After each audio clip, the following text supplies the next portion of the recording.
ಈ ಫುಡ್ ತಂದಿರುವ ವೇಸ್ಟ್ ಬಾಕ್ಸನ್ನು ಯಾವುದೇ ಕಾರಣಕ್ಕೆ ಬಿಸಾಕಬೇಡಿ. ಶಾವಿಗೆ ಮಾಡಬೇಕಾ? ಈ ಶ್ರಾವಣ ಮಾಸಕ್ಕೆ ಶಾವಿಗೆ ಮಾಡೋದಾದರೆ ಈ ಟಿಪ್ಸನ್ನು ಫಾಲೋ ಮಾಡಿ. ಇನ್ಮೇಲೆ ಇಂಥ ಬಾಕ್ಸ್ಗಳನ್ನು ಬಿಸಾಕಬೇಡಿ. ಎಲ್ಲರಿಗೂ ನಮಸ್ಕಾರ. ನಮ್ಮ ಚಾನಲ್ಗೆ ನಿಮ್ಮೆಲ್ಲರಿಗೂ ಆತ್ಮೀಯವಾದ ಸುಸ್ವಾಗತ. ಬನ್ನಿ ಇವತ್ತಿನ ಮೊದಲನೇ ಟಿಪ್ಸನ್ನು ನೋಡ್ಕೊಂಬರೋಣ. ಇವಾಗಂತೂ ಎಲ್ಲಿ ನೋಡಿದರೂ ಮಳೆ, ಬಿಸಿಲು ಸ್ವಲ್ಪ ಕೂಡ ಬರೋದಿಲ್ಲ. ಹಾಗಾಗಿ ತೆಂಗಿನಕಾಯಿ ಏನಾದರೂ ದೇವಸ್ಥಾನಕ್ಕೆ ಹೋದಾಗ 2-3 ತೆಂಗಿನಕಾಯಿ ಏನಾದ್ರು ದೇವರಿಗೆ ಒಡಿಸಿದ್ರೆ ಆ ಕಾಯಿಗಳು ಫ್ರೆಶ್ ಆಗಿರೋದಿಲ್ಲ. ನಾವು ಎಷ್ಟೇ ಒಂದು ಒಣಗಿಸಿ ಇಟ್ಟರೂ ಡ್ರೈ ಆಗುತ್ತೆ ಮತ್ತು ಸಾಂಬಾರಿಗೆ ರುಚಿಸೋದಿಲ್ಲ. ಹಾಗಾಗಿ ಫ್ರೆಶ್ ಆಗಿರುವ ತೆಂಗಿನಕಾಯಿಗೆ ಸ್ವಲ್ಪ ಎಣ್ಣೆ ಹಾಗೆ ಉಪ್ಪನ್ನು ಈ ರೀತಿ ಚೆನ್ನಾಗಿ ಮಿಕ್ಸ್ ಮಾಡಿ ಬಾಕ್ಸಲ್ಲಿ ಈ ರೀತಿ ಕಾಯಿ ಮೇಲೆ ಸವರಿಟ್ಬಿಡಿ. 3 ದಿನ 4 ದಿನ ಹಾಗೇ ಫ್ರೆಶ್ ಆಗಿರುತ್ತೆ. ಅಡುಗೆಗೂ ಕೂಡ ತುಂಬ ರುಚಿಯಾಗಿರುತ್ತೆ. ಟ್ರೈ ಮಾಡಿ ನೋಡಿ. ನಾವು ಸಿಂಕಲ್ಲಿ ಪಾತ್ರೆ ಎಲ್ಲ ತೊಳೆದಾದ್ಮೇಲೆ ಸಿಂಕ್ ಒಂದು ಓಪನ್ ಆಗಿರುತ್ತೆ, ಒಂದು ಹೋಲ್ಸ್ ಇರುತ್ತಲ್ಲ, ಆವಾಗ ಈ ಐಡಿಯಾ ಮಾಡ್ಬೋದು. ವೇಸ್ಟ್ ಆಗಿರುವ ಪೇಪರನ್ನು ಈ ರೀತಿ ಒದ್ದೆ ಮಾಡ್ಕೊಂಬಿಡಿ. ರಾತ್ರಿ ಸಿಂಕ್ ಕೆಲಸ ಎಲ್ಲ ಮುಗಿದ್ರೆ ಅಂದರೆ ಪಾತ್ರೆ ಎಲ್ಲ ತೊಳೆದಾದ್ಮೇಲೆ ಈ ರೀತಿ ಕ್ಲೋಸ್ ಮಾಡಿಬಿಡಿ ಈ ಪೇಪರ್ನಿಂದ. ಏನಾದರೂ ಸಣ್ಣ ಸಣ್ಣ ಹುಳ ಆಗಿರ್ಬೋದು, ಜಿರಳೆ ಮರಿ ಆಗಿರ್ಬೋದು, ಯಾವುದೂ ಕೂಡ ಬರೋದಿಲ್ಲ. ಟ್ರೈ ಮಾಡಿ ನೋಡಿ. ಒತ್ತು ಶಾವಿಗೆಯನ್ನು ಟಿಪ್ಸ್ ಜೊತೆಗೆ ಮಾಡೋಣ. ಒಂದು ಅಗಲವಾದ ಪಾತ್ರೆ ಇಟ್ಕೊಂಡು ನೋಡಿ, ಮೆಜರ್ಮೆಂಟಲ್ಲಿ 2 ಕಪ್ ಹಿಟ್ಟನ್ನು ಹಾಕ್ಕೊಂಡಿದ್ದೀನಿ. 2 ಕಪ್ ಹಿಟ್ಟಿಗೆ 1.5 ಕಪ್ ಆಗುವಷ್ಟು ತೆಂಗಿನ ಹಾಲನ್ನು ತೊಗೊಂಡಿದ್ದೀನಿ. 1.5 ಕಪ್ಪು ತೆಂಗಿನ ಹಾಲು, 1.5 ಕಪ್ಪು ನೀರನ್ನು ತೊಗೊಂಡಿದ್ದೀನಿ. ಇದೇ ಮೆಜರ್ಮೆಂಟಲ್ಲಿ ತೊಗೊಂಡ್ರೆ ಕರೆಕ್ಟಾಗಿ ಬರುತ್ತೆ. ರುಚಿಗೆ ತಕ್ಕಷ್ಟು ಉಪ್ಪನ್ನು ಹಾಕಿ ಸ್ಟವನ್ನು ಅಂಟಿಸದೆ ಈ ರೀತಿ ನಿಧಾನವಾಗಿ ಮಿಕ್ಸ್ ಮಾಡ್ಕೊಳ್ಬೇಕು. ಸ್ವಲ್ಪ ಕೂಡ ಗಂಟಾಗದೆ ಮಿಕ್ಸ್ ಮಾಡ್ಕೊಳ್ಬೇಕು. ನಂತರ ಮಿಕ್ಸ್ ಆದಮೇಲೆ ನಾವು ಸ್ಟವನ್ನು ಆನ್ ಮಾಡ್ಕೊಳ್ಬೇಕು. ನೋಡಿ, ಈಗ ಗಂಟಿಲ್ಲದೆ ನಾನು ಮಿಕ್ಸ್ ಮಾಡಿ ಸ್ಟವ್ ಉರಿಯನ್ನು ಇವಾಗ ಆನ್ ಮಾಡಿದ್ದೀನಿ. ಈಗ ಮೀಡಿಯಮ್ ಫ್ಲೇಮಲ್ಲಿ ಇಟ್ಕೊಂಡು ಮಿಕ್ಸ್ ಮಾಡ್ತಾನೇ ಇರಬೇಕು. ಈ ರೀತಿ ಮಿಕ್ಸ್ ಮಾಡ್ತಾ ಮಾಡ್ತಾ ಮಾಡ್ತಾ ಚೆನ್ನಾಗಿ ಹಿಟ್ಟು ಹದವಾಗಿ ರೆಡಿಯಾಗುತ್ತೆ. ಕೈ ಆಡಿಸ್ತಾನೇ ಇರಬೇಕು. ಈ ರೀತಿ ಮಾಡುವಂತಹ ಒತ್ತು ಶಾವಿಗೆ ತುಂಬ ರುಚಿಕರವಾಗಿರುತ್ತೆ. ಬಿಡದೆ ಈ ರೀತಿ ಒಂದು ಕೈಯಲ್ಲಿ ಪಾತ್ರೆ ಹಿಡ್ಕೊಂಡು ಕೈ ಆಡಿಸ್ತಾನೆ ಒಂದು 5 ನಿಮಿಷಗಳ ಕಾಲ ಇದನ್ನು ಮಿಕ್ಸ್ ಮಾಡಿಕೊಳ್ಬೇಕು. ನಂತರ ಅದು ಗಟ್ಟಿ ಆಗ್ತಾ ಬರುತ್ತೆ.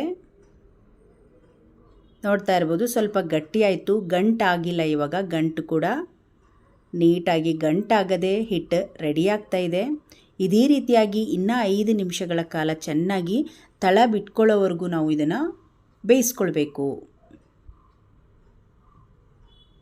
ನೋಡಿ, ಹಿಟ್ಟು ಹದವಾಗಿ ಬೆಂದಿದೆ. ಇವಾಗ ಹಿಟ್ಟು ರೆಡಿ ಇದೆ. ಇವಾಗ ಒಂದೇ ಒಂದು ಚಮಚದಷ್ಟು ತುಪ್ಪ ಅಥವಾ ಎಣ್ಣೆಯನ್ನು ಹಾಕ್ಕೊಂಡ್ರೆ ಹಿಟ್ಟು ಚೆನ್ನಾಗಿ ಬರುತ್ತೆ.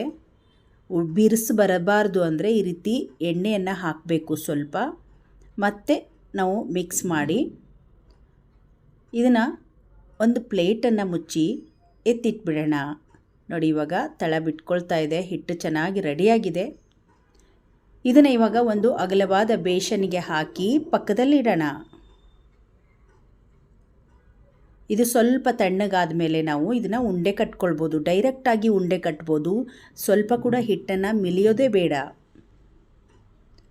ಈಗ ನಾವು ಶಾವಿಗೆ ಮಾಡೋಕ್ಕಿಂತ ಮೊದಲು ಒಂದು ಟಿಪ್ಸನ್ನು ಫಾಲೋ ಮಾಡೋಣ. ಇದನ್ನು ನೀವು ಮಾಡಿಕೊಂಡ್ರೆ ನೀವು ಒತ್ತುವಾಗ ಸ್ವಲ್ಪ ಕೂಡ ಅಂಟೋದಿಲ್ಲ ಮತ್ತು ತುಂಬ ಚೆನ್ನಾಗಿ ಶಾವಿಗೆ ಬರುತ್ತೆ. ನೋಡಿ, ಈ ರೀತಿ ವೇಸ್ಟ್ ಆಗಿರುವ ಬಾಕ್ಸನ್ನು ತೊಗೊಂಡಿದ್ದೀನಿ. ಇಲ್ಲಿಂದ ಒಂದು ಈ ಬಿಲ್ಲೆಗೆ ಮೆಜರ್ಮೆಂಟಾಗಿ ನಾವು ಕಟ್ ಮಾಡ್ಕೊಳ್ಳೋಣ. ಕರೆಕ್ಟಾಗಿ ಈ ರೀತಿ ಮೆಜರ್ಮೆಂಟ್ ಇಟ್ಕೊಂಡು ಕತ್ತರಲ್ಲಿ ರೌಂಡಾಗಿ ಕಟ್ ಮಾಡ್ಕೊಳ್ಳೋಣ. ನೀವು ಸ್ವಲ್ಪ ದೊಡ್ಡ ಬಾಕ್ಸ್ ಆದರೂ ಪರವಾಗಿಲ್ಲ. ನನ್ನ ಹತ್ರ ಚಿಕ್ಕ ಬಾಕ್ಸ್ ಇತ್ತು, ಹಾಗಾಗಿ ಅದನ್ನು ತೊಗೊಂಡಿದ್ದೀನಿ. ಈ ರೀತಿ ನೀವು ಶಾವಿಗೆ ಒತ್ತುವಾಗ ಈ ರೀತಿ ಸ್ವಲ್ಪ ಹಾರ್ಡಾಗಿರಬೇಕು ಪ್ಲಾಸ್ಟಿಕ್ಕು. ಆ ರೀತಿ ನೀವು ಹಾಕಿ ಮಾಡೋದ್ರಿಂದ ಶಾವಿಗೆ ತುಂಬ ಚೆನ್ನಾಗಿರುತ್ತೆ, ಕ್ಲೀನಾಗಿರುತ್ತೆ. ಮತ್ತು ಸ್ವಲ್ಪ ಕೂಡ ಹಿಟ್ಟು ಈ ಶಾವಿಗೆ ಒತ್ತುವಾಗ ಉಳಿಯೋದಿಲ್ಲ, ಪೂರ್ತಿ ಖಾಲಿ ಆಗುತ್ತೆ. ನೋಡಿ, ಈ ರೀತಿ ಕರೆಕ್ಟಾಗಿ ಕಟ್ ಮಾಡಿಕೊಂಡು ನಿಮಗೆ ಮತ್ತು ಸೈಡ್ಸ್ ಎಲ್ಲ ಅದರೊಳಗಡೆ ಹೋಗೋ ಥರ ಕಟ್ ಮಾಡ್ಕೊಂಡ್ಬಿಡಬೇಕು.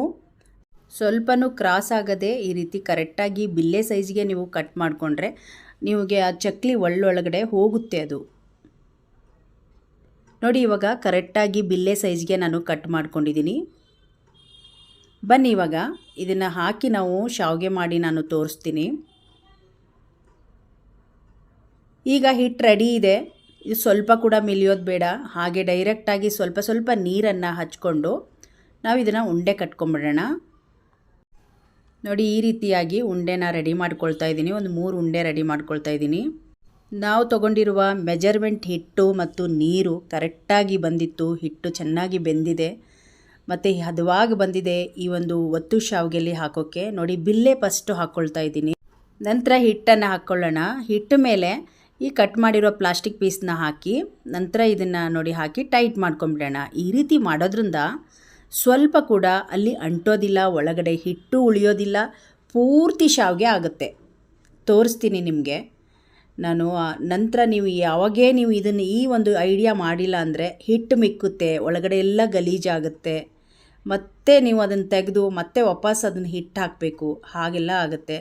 ಸ್ವಲ್ಪ ಕೂಡ ಹಿಟ್ಟು ಮಿಕ್ಕಬಾರ್ದು, ಒಳಗಡೆ ನೀಟಾಗಿರಬೇಕು ಅಂದರೆ ಒತ್ತುವಾಗ ಈ ಐಡಿಯಾವನ್ನು ಮಾಡಬೇಕು ನೀವು. ನೋಡಿ, ಇವಾಗ ನಾವು ಸಣ್ಣದಾಗಿರುವ 4 ಶಾವಿಗೆ ಆಗಿದೆ. ತುಂಬ ಚೆನ್ನಾಗಿ ಬಂದಿದೆ ಶಾವಿಗೆ. ಈಗ ನೋಡಿ, ಈಗ ಇದನ್ನು ತೋರಿಸ್ತಾ ಇದ್ದೀನಿ ನಾನು.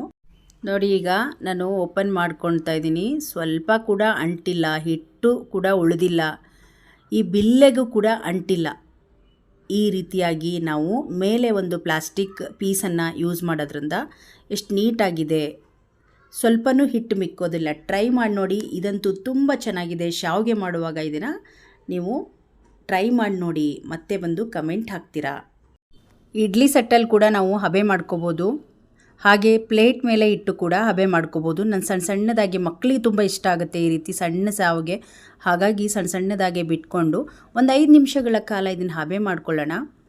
ಹಾಗೆ ಈ ಥರ ಪ್ಲೇಟಲ್ಲಿ ಕೂಡ ಸ್ವಲ್ಪ ಕಾಯಿ ತುರಿ ಹಾಕಿ ಮೇಲೆ ಈ ರೀತಿ ಶಾವಿಗೆನ ದೊಡ್ಡದಾಗಿ ಬಿಟ್ಕೊಂಡು ಈ ರೀತಿ ಕೂಡ ನೀವು ಇದನ್ನು ಬೇಯಿಸ್ಕೊಳ್ಬೋದು. ಇದನ್ನು ನಾವು ಇಡ್ಲಿ ಸೆಟ್ ಮೇಲೆ ಇಟ್ಟು ಹಬೆ ಮಾಡ್ಕೋಬೋದು.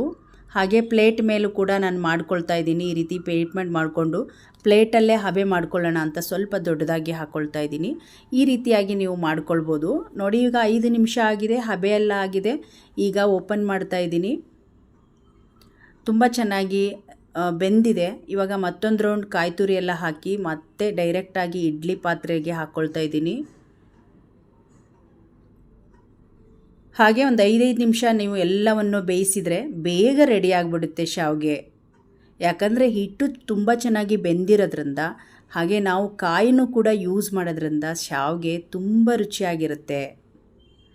ನೀವು ಕೂಡ ಇವತ್ತಿನ ಟಿಪ್ಸ್ಗಳನ್ನು ಫಾಲೋ ಮಾಡಿಕೊಂಡು ಒತ್ತು ಶಾವಿಗೆಯನ್ನು ಇದೇ ರೀತಿಯಾಗಿ ಮಾಡಿ ನಿಮ್ಮ ಮನೆಯಲ್ಲಿ ಎಲ್ಲರೂ ಇಷ್ಟಪಟ್ಟು ತಿಂತಾರೆ. ನೋಡಿ, ರುಚಿಕರವಾಗಿರುವ ಒತ್ತು ಶಾವಿಗೆ ಚಿಕ್ಕದಾಗಿ ಮಕ್ಕಳಿಗೂ ಕೂಡ ಇಷ್ಟ ಆಗುವ ಹಾಗೆ ಸಣ್ಣದಾಗಿ ಮಾಡಿದ್ದೀನಿ ನಾನು. ಒತ್ತು ಶಾವಿಗೆ ರೆಡಿ ಆಯಿತು. ಇದ್ರ ಜೊತೆಗೆ ಕಾಯಿ ಹಾಲು ಹಾಕ್ಕೊಂಡು ತಿಂದರೆ ಮಸ್ತಾಗಿರುತ್ತೆ. ಬಾದಾಮ್ ಹಾಲು ಅಥವಾ ಕಾಯಿ ಹಾಲು ಎರಡೂ ಕೂಡ ಒಂದು ಒಳ್ಳೆ ಕಾಂಬಿನೇಷನ್ ಆಗುತ್ತೆ. ಈ ರೀತಿ ಚಿಕ್ಕದಾಗಿರುವ ಶಾವಿಗೆ ಮೇಲೆ ಬಿಸಿಯಾಗಿರುವ ಕಾಯಿ ಹಾಲು ಹಾಕ್ಕೊಂಡು ತಿಂತಾಯಿದ್ರೆ ಮಕ್ಕಳು ತುಂಬ ಇಷ್ಟಪಟ್ಟು ತಿಂತಾರೆ. ಅದು ಮೇನಾಗಿ ಇಂಥ ಮಳೆ ಬರುವಂಥ ವೆದರಲ್ಲಿ ಒತ್ತು ಶಾವಿಗೆ ತುಂಬ ಚೆನ್ನಾಗಿರುತ್ತೆ. ಮತ್ತು ಮಲೆನಾಡು ಸ್ಪೆಷಲ್ ಒತ್ತು ಶಾವಿಗೆ ಅಂತಲೇ ಹೇಳ್ಬೋದು. ಇವತ್ತು ತೋರಿಸಿರುವ ಟಿಪ್ಸ್ಗಳ ಜೊತೆಗೆ ನೀವು ಕೂಡ ತುಂಬ ಸಿಂಪಲ್ ವಿಧಾನದ ಒತ್ತು ಶಾವಿಗೆಯನ್ನು ಟ್ರೈ ಮಾಡಿ ನೋಡಿ, ತುಂಬ ಇಷ್ಟಪಟ್ಟು ತಿಂತೀರಾ. ಇವತ್ತಿನ ವಿಡಿಯೋ ನಿಮಗೆ ಇಷ್ಟ ಆದರೆ ಒಂದು ಲೈಕ್ ಮಾಡಿ, ಈ ವಿಡಿಯೋವನ್ನು ಶೇರ್ ಮಾಡಿ. ಇನ್ನಷ್ಟು ವಿಡಿಯೋಗಳಿಗಾಗಿ ನಮ್ಮ ಚಾನಲನ್ನು ಸಬ್ಸ್ಕ್ರೈಬ್ ಮಾಡ್ಕೊಳ್ಳಿ. ಮತ್ತೆ ಮುಂದಿನ ಹೊಸ ವಿಡಿಯೋದೊಂದಿಗೆ ಸಿಗೋಣ. ಅಲ್ಲಿವರೆಗೂ ಧನ್ಯವಾದ.